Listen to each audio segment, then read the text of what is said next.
நம்ம ப்ரீவியஸ் வீடியோவில் ஒரு ஃபோட்டோவோட பேக்ரவுண்டை பிளாக் அண்ட் ஒயிட்டாகவும் அதுக்கு முன்னால் நிற்கக்கூடிய அந்த பர்சனை கலராகவும் எப்படி சேஞ்ச் பண்ணுறது, அதே மாதிரி சேம் அந்த ஃபோட்டோவிலேயே முன்னால் இருக்கிற பர்சனை பிளாக் அண்ட் ஒயிட்டாகவும் பேக்கில் இருக்கக்கூடிய பேக்ரவுண்டை கலராக எப்படி மாற்றுறது அப்படிங்கிறத பற்றி பார்த்துருந்தோம். இன்றைக்கி இந்த வீடியோவில் ஒரு மூவிங் ஆப்ஜெக்ட் ஒரு வீடியோ இருக்குது, அந்த வீடியோவோட பேக்ரவுண்டை பிளாக் அண்ட் ஒயிட்டாகவும் அதுக்கு முன்னால் இருக்கக்கூடிய பர்சனை கலராகவும் எப்படி சேஞ்ச் பண்ணுறது அப்படிங்கிறத பற்றி இந்த வீடியோவில் பார்ப்போம்.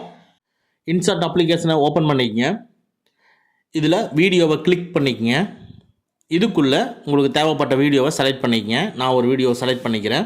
செலக்ட் பண்ணி உள்ளே வந்ததுக்கப்புறமா ஃபில்டரை சூஸ் பண்ணிக்கங்க. ஃபில்டருக்குள்ளே ஃபில்டரை கிளிக் பண்ணிக்கங்க. இதில் லெஃப்ட் சைடு மூவ் பண்ணி டார்க்கை செலக்ட் பண்ணிக்கங்க. செலக்ட் பண்ணிவிட்டு டிக் மார்க்கை கிளிக் பண்ணிக்கங்க. இப்போது மேலே இருக்கிற மெனுவில் பிஐபியை ஓப்பன் பண்ணி சேம் வீடியோவை செலக்ட் பண்ணிக்கங்க. ரைட் சைடில் இருக்கிற ஃபுல் ஸ்க்ரீனை கிளிக் பண்ணிக்கங்க. நெக்ஸ்ட்டு இந்த மெனுவில் லெஃப்ட் சைடு மூவ் பண்ணி கட் அவுட்டை கிளிக் பண்ணிக்கங்க. இதுக்குள்ளே கட் அவுட்டை செலக்ட் பண்ணிக்கங்க. 100% ஆகிற வரைக்கும் வெயிட் பண்ணுங்கள். முடிஞ்சதுக்கப்புறமா டிக் மார்க்கை செலக்ட் பண்ணிக்கங்க.